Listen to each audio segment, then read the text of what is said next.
Hello and welcome. Eco വ്ളോഗറിൻ്റെ പുതിയൊരു സെഷനിലേക്ക് സ്വാഗതം.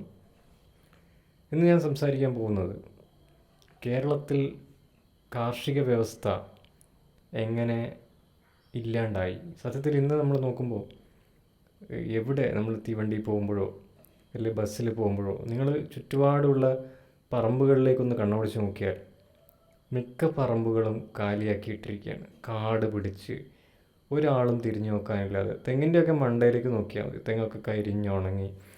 ആർക്കും തന്നെ കൃഷി എന്ന് പറയുന്ന ആക്ടിവിറ്റിയിൽ താല്പര്യമില്ലാത്ത ഒരു അവസ്ഥയിലേക്ക് നമ്മൾ എത്തിയിട്ടുണ്ട്.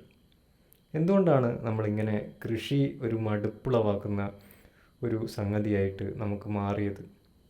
ഇതിന് ചരിത്രപരമായ ഒരു ബാക്ക്ഗ്രൗണ്ട് കൂടിയുണ്ട്. കൃഷിയിൽ ആർക്കും താല്പര്യമില്ലെങ്കിലും ഭക്ഷണം കഴിക്കാൻ നമുക്ക് കൃഷി തന്നെ വേണം, അല്ലേ?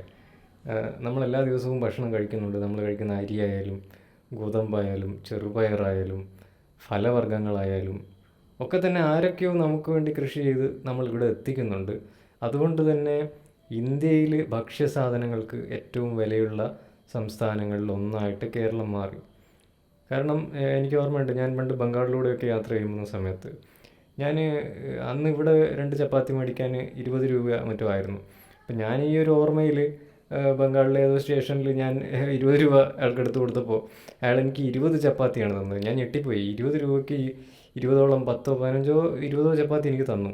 അപ്പോൾ ഇത്രയും ചപ്പാത്തി എനിക്ക് തിന്നു തീർക്കാൻ പറ്റില്ല എന്നുള്ള അവസ്ഥയുണ്ടായി അവസാനം. എങ്ങനെയാണ്? അപ്പോൾ അവിടെ നല്ല പ്രൊഡക്ഷനുള്ള സ്ഥലങ്ങളായതുകൊണ്ട് ഒരു പക്ഷേ അവരുടെ ഉൽപ്പാദന ചെലവ് കുറയുന്നുണ്ടായിരിക്കാം. ഇവിടേക്ക് അത്രയും ദൂരത്ത് നിന്നൊക്കെ ഇവിടെ വണ്ടിയിൽ ട്രാൻസ്പോർട്ട് ചെയ്ത് എത്തുമ്പോഴാണ് നമ്മുടെ ഈ ഐറ്റങ്ങളുടെയൊക്കെ തന്നെ വില വല്ലാതെ കൂടുന്ന ഒരവസ്ഥയിലേക്ക് നമ്മൾ എത്തിച്ചേർന്നത്. സത്യത്തിൽ നമ്മുടെ തന്നെ ഭൂമികൾ നമ്മൾ തരിച്ചിടുകയും നമ്മൾക്ക് ആ കൃഷിയിൽ താല്പര്യമില്ലാത്തതുകൊണ്ടായിരിക്കാം. അപ്പോൾ അതിൽ ഒരു പ്രധാനപ്പെട്ട കാരണങ്ങളിൽ ചിലത് ഞാനിവിടെ സൂചിപ്പിക്കാം. അപ്പോൾ അതിനൊരു ഹിസ്റ്ററി ഉണ്ട്. ഹിസ്റ്ററി പറഞ്ഞുകൊണ്ട് വലിയ കാര്യമില്ല, പക്ഷേ എന്നാൽ കൂടിയും നമ്മൾ അറിഞ്ഞിരിക്കണം നമ്മുടെ കൃഷി എങ്ങനെയൊക്കെയാണ് നമുക്ക് നഷ്ടമായത് എന്ന്. ഒന്നാമത്തെ ഒരു കാരണം, പണ്ട് ഇവിടെ ഒരു ജന്മിത്ത വ്യവസ്ഥിതിയും പിന്നെ ബ്രിട്ടീഷുകാരുടെ കൊളോണിയലിസവും ഒക്കെയാണ് ഉണ്ടായിരുന്നത്. അപ്പോൾ ഈ ജന്മിത്ത കാലത്ത് അടിമകളായ തൊഴിലാളികളും മറ്റുമൊക്കെ ആയിട്ട് അവർക്ക് പ്രത്യേകിച്ച് കൂലി കൊടുക്കാത്ത അവരെ ചൂഷണം ചെയ്തുകൊണ്ട് ജീവിച്ചിരുന്ന ജന്മികളും ഒക്കെ ഇവിടെ ഉണ്ടായിരുന്നു. അപ്പോൾ ഒരു 1971 ഇവിടെ എഫക്റ്റീവായിട്ട് ഭൂപരിഷ്കരണ നിയമം നടപ്പിലാക്കുന്നത്. അപ്പോൾ അതിന് ഭൂപരിഷ്കരണ നിയമം ഉണ്ടായതുകൊണ്ട് ഒരു ഗുണമുണ്ടായി. ഒരുപാട് എന്താ പറയുക, ഭൂമി ഇല്ലാത്ത ആളുകളിലേക്ക് ഡിസ്ട്രിബ്യൂട്ട് ചെയ്യപ്പെട്ടു എന്നുള്ളതാണ് അതിൻ്റെ ഒരു പോസിറ്റീവായൊരു ഗുണം. അതേസമയം അതിനൊരു നെഗറ്റീവ് വശമുണ്ട്. കാരണം ഈ പുതുതായി ഭൂമി കിട്ടിയ ആളുകൾ ഒരു ഓർഗനൈസ്ഡ് കൃഷിയിലേക്ക് തൽപരരായിരുന്നില്ല എന്നത് ഒരു സത്യമുള്ള കാര്യമാണ്. കാരണം അവർ സേവന മേഖലകളിലേക്കും മറ്റ് തൊഴിലുകളിലേക്കുമാണ് ഈ ഭൂമി കിട്ടിയ ആളുകളൊക്കെ പിന്നീട് പോയത്. പിന്നെ അതേ കാലഘട്ടത്തിൽ തന്നെ ഗൾഫ് ബൂം വരികയും കൂടുതൽ ആളുകൾ ഗൾഫിലേക്ക് മൈഗ്രേറ്റ് ചെയ്യുന്ന സാഹചര്യമൊക്കെ ഉണ്ടായി. അപ്പോൾ അങ്ങനെ പുതിയ പുറത്തു നിന്നുള്ള പണം കൂടി വരാൻ തുടങ്ങിയപ്പോൾ ഇവിടുന്ന് കിട്ടുന്ന പണത്തിൽ വലിയൊരു അട്രാക്ഷൻ ഇല്ല. അതായത് നിങ്ങൾ കൃഷി ചെയ്താലും വലിയ വരുമാനമൊന്നും കിട്ടാത്ത സാഹചര്യമൊക്കെ വരുമ്പോൾ പുറത്തുനിന്ന് വരുന്ന ഫോറിൻ മണിയിൽ ആളുകൾക്ക് നല്ല താല്പര്യം ഉണ്ടാവുകയും അത് മെല്ലെ മെല്ലെ ആളുകളുടെ ശ്രദ്ധ കൃഷിയിൽ നിന്ന് കൂടുതൽ പണം കിട്ടുന്ന കാര്യത്തിലേക്ക് നമ്മളെ മലയാളികളെ കൊണ്ടെത്തിച്ചു എന്നുള്ളതാണ് ഒരു യാഥാർത്ഥ്യം. അങ്ങനെ നമ്മൾ ആ പണത്തിൻ്റേതായിട്ടുള്ളൊരു ഒഴുക്കിലേക്ക്, പണത്തിൻ്റെ ഒരു ഇതുണ്ടല്ലോ, കൂടുതൽ പണം വരുന്നു. അതോടുകൂടി ഭൂമി എന്ന് പറയുന്നത് ഒരു കാർഷിക എന്താ പറയുക മൂലധനമായി കണക്ക് കൂട്ടാതെ അത് കൈമാറ്റം ചെയ്യപ്പെടുമ്പോൾ കിട്ടുന്ന റിയൽ എസ്റ്റേറ്റ് പോലെയുള്ള ബിസിനസ്സുകൾ ഇവിടെ ബൂം ചെയ്യാൻ തുടങ്ങി. അതോടുകൂടിയിട്ട് കൃഷിഭൂമി എന്ന കൺസെപ്റ്റ് തന്നെ മാറിയിട്ട് റിയൽ എസ്റ്റേറ്റ് ഭൂമി എന്നുള്ള രീതിയിൽ വീടുണ്ടാക്കാനും മറ്റു പല കാര്യങ്ങൾക്കും ഭൂമി ഉപയോഗിക്കപ്പെടുന്ന ഒരു സാഹചര്യത്തിലേക്ക് വന്നു. അത് തന്നെ നമ്മൾ നോക്കിയാൽ കേരളത്തിലെ വീടുകൾ, പൊതുവേ നമ്മൾ ആളുകളുടെ വീടുകൾ നോക്കിക്കഴിഞ്ഞാൽ ഇപ്പോൾ ഒരു 15 സെൻറ്റുള്ള ആളാണെങ്കിൽ ആ 15 സെൻറ്റ് മുഴുവൻ വീട് വെക്കുന്ന ഒരു രീതി, അതായത് 2000 സ്ക്വയർ ഫീറ്റോ അല്ലെ വലിയ സ്ക്വയർ ഫീറ്റുള്ള വീടുകൾ വെക്കുന്ന അങ്ങനത്തെ ഒരു മാനസികാവസ്ഥയിലേക്ക് നമ്മൾ അത്യാഡംബരം ആയി മാറിയോ എന്താണെന്നറിയില്ല. നമ്മൾ നേരെ തമിഴ്നാട്ടിലോ കർണാടകയിലോ പോയി കഴിഞ്ഞാൽ അവരുടെ വീടുകൾ അവർ ഒന്നുകിൽ അവരൊരു വില്ലേജിൽ എല്ലാ വീടുകളും ചേർത്ത് ഒരേ സ്ഥലത്താണ് ഉണ്ടാവുക, എന്നിട്ട് കാർഷിക ഭൂമിയൊക്കെ അവർ കൃഷിഭൂമിയായിട്ട് തന്നെ നിലനിർത്തും.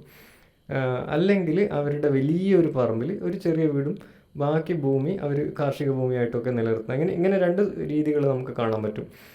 തമിഴ്നാട്ടിലായാലും കർണാടകത്തിലായാലും മറ്റ് സംസ്ഥാനങ്ങളിലൊക്കെ തന്നെ ഇപ്പോഴും കൃഷി ഇപ്പോഴും നിലനിൽക്കുന്നുണ്ട്. പക്ഷേ കേരളത്തിൽ മാത്രം ഈ കൃഷിയിലെ ആളുകൾക്ക് ഈ രീതിയിൽ റിയൽ എസ്റ്റേറ്റിൻ്റെ ഒരു ഭൂമിയോട് കൂടിയിട്ടും ഒക്കെ തന്നെ എന്താ പറയുക ഒരു താല്പര്യം ഇല്ലാണ്ട് പോയി. പിന്നെ കൂടുതൽ ആളുകളും സർക്കാർ ഉദ്യോഗത്തിന് വേണ്ടി പഠിക്കുകയും ഈ ഭൂവുടമകളെല്ലാം തന്നെ ഏതെങ്കിലും അവിടുത്തെ ഒരു സർക്കാർ ഉദ്യോഗസ്ഥനോ അല്ലെങ്കിൽ ഒരു സർവീസ് സെക്ടറിൽ ജോലി ചെയ്യുന്ന ഒരു IT എംപ്ലോയിയോ ഒക്കെ ന്യൂ ജനറേഷനൊക്കെ ആ രീതിയിലേക്ക് വന്നപ്പോൾ അവർക്കൊന്നും തന്നെ ഈ ഭൂമിയിൽ കൃഷി ഇറക്കുക എന്നുള്ളത് അവരുടെ പ്രൈമറി കൺസേൺ അല്ലാതെയായി മാറി. അപ്പോൾ അവരുടെ പ്രൈമറി കൺസേൺ ഈ പണവുമായി ബന്ധപ്പെട്ട, തീർച്ചയായിട്ടും പണം വേണം, വേണ്ടാന്ന് പറയാൻ പറ്റില്ല.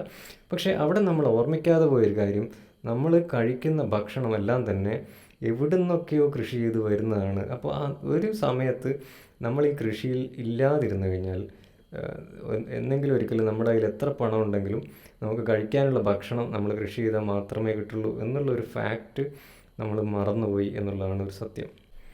ഇനി നമുക്ക് ഇന്നത്തെ ഈ ഒരു സാഹചര്യത്തിൽ നമ്മൾ എങ്ങനെയാണ് ഇതിനെ മറികടക്കുക എന്നാണ് നമ്മൾ സത്യത്തിൽ ചർച്ച ചെയ്യേണ്ടത്. കാരണം കഴിഞ്ഞ ചരിത്രമൊന്നും ചികഞ്ഞിട്ടും പ്രത്യേകിച്ച് കാര്യമൊന്നുമില്ല.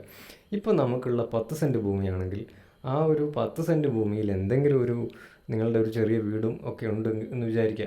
ഈവൻ വലിയ വീടുള്ള ആളുകൾക്ക് പോലും അവരുടെ അവൈലബിൾ ആയിട്ടുള്ള ഭൂമിയിൽ എന്തെങ്കിലുമൊക്കെ കൃഷി ചെയ്ത് തുടങ്ങുക എന്നുള്ളത്, ഈ ഒരു മാറ്റം നമ്മൾ എത്രയും പെട്ടെന്ന് നടത്തേണ്ടതുണ്ട്. കാരണം നമ്മൾ അന്യരെയാണ് നമ്മുടെ എല്ലാ ഭക്ഷണത്തിനും വേണ്ടി ആശ്രയിക്കുന്നത്. നമ്മൾ കുറച്ചെങ്കിലും, അതായത് നമ്മുടെ ആവശ്യങ്ങളുടെ ഒരു ചെറിയ ശതമാനമെങ്കിലും നമ്മൾ സ്വന്തം ഭൂമിയിൽ തന്നെ കൃഷി ചെയ്യുക. അതിൽ നിന്ന് നമ്മൾ വലിയ ലാഭമൊന്നും പ്രതീക്ഷിക്കരുത്. കാരണം ആ മാർക്കറ്റ് ഇക്കോണമി സിസ്റ്റത്തിലേക്കൊന്നും അല്ലാതെ നിങ്ങളുടെ മെയിൻ ജോലി വേറെന്തെങ്കിലുമൊക്കെ ആണെങ്കിലും നിങ്ങളുടെ മിച്ച സമയം നിങ്ങൾ കൃഷിയിലേക്ക് വേണ്ടിയിട്ട്, അതുപോലെ നിങ്ങളുടെ മക്കൾ സ്കൂളിൽ പോകുന്ന കുട്ടികളൊക്കെ ഉണ്ടാവുമല്ലോ, അവരിലൊക്കെ നമ്മളൊരു കാർഷിക സംസ്കാരം വളർത്തിയെടുക്കേണ്ടതുണ്ട്. ഇല്ലെങ്കിൽ അവനവൻ്റെ ഭക്ഷണം ഉണ്ടാക്കാൻ സ്വയം പര്യാപ്തത നേടാൻ നമ്മൾ മനുഷ്യൻ എന്നുള്ള ഒരു വംശം എന്നുള്ള രീതിയിൽ പഠിക്കേണ്ടതുണ്ട്. കാരണം മനുഷ്യവംശം തന്നെ രൂപപ്പെട്ടു വന്നത് കാർഷിക വ്യവസ്ഥയുമായി ബന്ധപ്പെട്ടിട്ടാണ്. അറിയാമല്ലോ, സിന്ധു നദീതട സംസ്കാരം എന്നൊക്കെ നിങ്ങൾ സ്കൂളിലൊക്കെ പഠിച്ചിട്ടുണ്ടായിരിക്കും. മനുഷ്യവംശത്തിൻ്റെ രൂപീകരണം തന്നെ മനുഷ്യൻ ഓർഗനൈസ്ഡ് ആയത് തന്നെ കൃഷിയിലൂടെയാണ്. കൃഷി നശിക്കുമ്പോൾ സത്യത്തിൽ മനുഷ്യവംശം നശിക്കുകയാണ് ചെയ്യുന്നത്. അതിനെക്കുറിച്ച് നമ്മൾ ബോധേഡാവുകയും, നമ്മളുടെ ചെറിയ തുണ്ട് ഭൂമിയാണെങ്കിൽ ചെറിയ തുണ്ട് ഭൂമി, അവിടെ നമ്മൾ എന്ത് ചെയ്യുക, നമ്മളെ കൊണ്ടാവുന്നത്ര ചെറിയ രീതിയിൽ ചീരയോ തക്കാളിയോ എന്തെങ്കിലുമൊക്കെ ഒരു പ്രോഡക്റ്റ് നമ്മൾ കൃഷി ചെയ്യുക. ആ ഒരു കൃഷിയിലേക്ക് നമ്മളുടെ കുട്ടികളെയും അടുത്ത തലമുറകളെയും കൃഷിയിലേക്ക് അടുപ്പിക്കുക. ചെറിയ വാഴയോ, അപ്പോൾ അതിൽ നിന്നൊക്കെ നമ്മൾ ഒരുപാട് കാര്യങ്ങൾ പഠിക്കും. ഒരു വാഴ കൃഷി ചെയ്യുമ്പോൾ തന്നെ നമ്മളറിയാം 9 മാസമുള്ള ഒരു കാത്തിരിപ്പുണ്ട്. ആ കാത്തിരിപ്പിന് ശേഷമാണ് ഒരു ഫലം വരുന്നത്. അപ്പോൾ അതിൽ നിന്ന് കിട്ടുന്ന ഒരു സന്തോഷം. അപ്പോൾ അങ്ങനെ മനുഷ്യർക്ക് ഈ പുതിയ ടെക്നോളജി, ഈ മൊബൈൽ നോക്കിയിരിക്കുന്നതിലേക്ക് പോകുന്ന കുട്ടികളുണ്ടല്ലോ, അതായത് വെറും ടച്ച് ഇതെങ്ങനെ സ്വൈപ്പ് ചെയ്ത് ഇരിക്കുന്ന കുട്ടികൾ, അവരെയൊക്കെ നമ്മൾ എന്ത് ചെയ്യണം, ഈ കൃഷിയുമായി ബന്ധപ്പെട്ട ഒരു സംസ്കാരത്തിലേക്ക് തിരിച്ചു കൊണ്ടുവരണം. ഇല്ലെങ്കിൽ എന്ത് സംഭവിക്കുന്നു വെച്ച് കഴിഞ്ഞാൽ, എന്തെങ്കിലും മറ്റുള്ള ആളുകൾക്കിടയിലുള്ള എന്തെങ്കിലും കാർഷിക പ്രശ്നങ്ങളോ എന്തെങ്കിലും വരുമ്പോൾ നമ്മൾക്ക് എമർജൻസി ആയിട്ട് ഭക്ഷണം കിട്ടാത്തൊരു സാഹചര്യം വരും.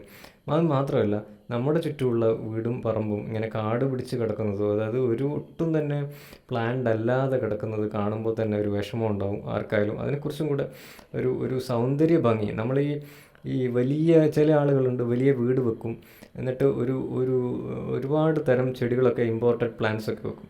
അതേസമയം നമ്മുടെ നാട്ടിലുള്ള ചെടികൾ, നമ്മുടെ നാട്ടിലുള്ള അശോകം അങ്ങനെയൊക്കെയുള്ള ചെടികളൊക്കെ ഉണ്ടല്ലോ, അതൊന്നും ആർക്കും താല്പര്യമില്ല. നമ്മുടെ നാട്ടു ചെടികളെ പ്രൊമോട്ട് ചെയ്യുകയും, നമ്മൾ ഏതോ നാട്ടിലുള്ള വലിയ പാംസും മറ്റുമൊക്കെ വന്ന് എന്താ പറയുക, വലിയ പനകളൊക്കെ ഇല്ലേ, അതൊക്കെ ഏതൊക്കെയോ നാട്ടിൽ നിന്നൊക്കെ ഇമ്പോർട്ട് ചെയ്തിട്ട് ഇവിടെ ഒരു ലാൻഡ്സ്കേപ്പിംഗ് കൾച്ചറൊക്കെ കൊണ്ടുവരുന്നുണ്ട്. അതിന് പകരം നമ്മൾ എന്ത് ഇൻട്രൊഡ്യൂസ് ചെയ്യുക, നമ്മളെ നാട്ടിലെ തന്നെ അശോകവും കരവീരവും പവിഴമല്ലിയും അങ്ങനെയുള്ള ഒരുപാട് ചെടികളുണ്ട്, നമ്മുടെ നാടൻ ചെടികളുണ്ട്, എത്രയോ ഭംഗിയുള്ള പൂക്കൾ തരുന്ന ചെടികളൊക്കെ ഉണ്ട്. അതൊക്കെ നിങ്ങളുടെ വീടിൻ്റെ അടുത്ത് വെക്കുക. അങ്ങനെ നമ്മുടെ സൗന്ദര്യവൽക്കരണവും നമുക്ക് അതിനോട് ചേർന്നൊരു കാർഷിക സംസ്കാരവും എല്ലാം തന്നെ രൂപപ്പെടുത്തിയെടുത്താൻ നമ്മളതായിട്ടുള്ള ഒരു ശ്രദ്ധ എടുക്കേണ്ടുന്ന ഒരു കറക്റ്റ് സമയമാണിത്. അപ്പോൾ എല്ലാവർക്കും അങ്ങനെ ഇതെൻ്റെ ഒരു ഐഡിയ മാത്രമാണ്, ഞാൻ ഷെയർ ചെയ്യുകയാണ്. നിങ്ങൾക്ക് താല്പര്യമുണ്ടെങ്കിൽ ഇത് മറ്റുള്ളവരിലേക്ക് ഈ ആശയം എത്തിക്കാം. Thank you.